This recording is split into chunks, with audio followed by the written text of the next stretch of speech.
Randy Orff was the father who just seemed to know how to do everything. Every day was a learning experience with him, even up to how to hook up a trailer. You know, anything that you can think of that you're not taught in school or out of a book. Those kind of things is what I got out of my father. Brandon Orff says his father was always worried about safety. He was the guy who put out the orange cones on the highway, who kept you safe by setting up those arrow signs. Pulling a trailer was part of his job, a job that required him to drive home every day over the Bay Bridge. I was watching Oprah Winfrey, and it came on as a news break that there was a terrible accident on the Bay Bridge. Missy Orff says when she saw the pictures, she knew that red pickup truck, knew what that red tarp meant. I screamed. I literally screamed, and I jumped out of the chair, and I ran. Investigators say Randy's truck flipped and flew through the air so violently it smashed into a tractor trailer, these trucks, and this Honda, killing the driver inside. Police say it all began when Randy's truck tried to swerve out of the way of this, a homemade trailer, popped off its hitch and out of control when it slammed into his red truck. But Randy wasn't alone. Their 19-year-old son, Jonathan, was also inside. He was my baby, and I always called him Jonathan, my Jonathan.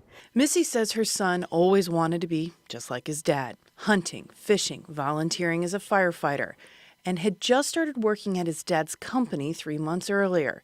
They got up together, they worked together, and they died together. It was a nightmare, and at times it still is. There's still days it seems like it just happened. The News 4i team found accidents involving trailers are on the rise, up 75% in Maryland in the last 3 years. We found accidents linked with boat, camper, mobile home, and auto trailers. But the vast majority involve utility trailers, like this one, whose driver died after his pickup was flung off this Howard County bridge on I-95 in May. This is the SUV that pulled the trailer that killed Randy and Jonathan. The driver never charged. Maryland did not have any laws to punish him for not properly hooking up his trailer until Missy went to Annapolis to change them. To show you what the law now requires, we went out with the Maryland State Police on a surprise inspection of hundreds of commercial vehicles.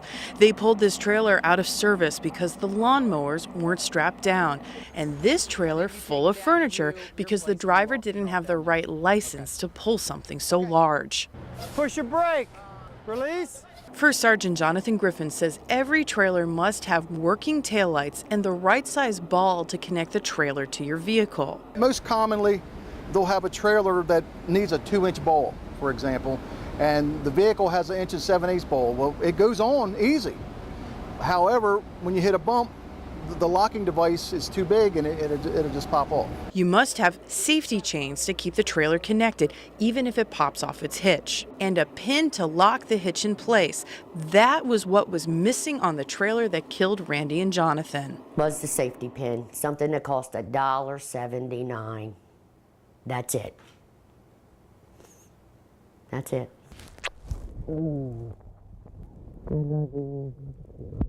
Missy says the day the governor signed her bill, she came here to tell her husband and her son. I let him know I did it. I said I put on my big girl pants and I did it. He'd be proud of me. I know he would.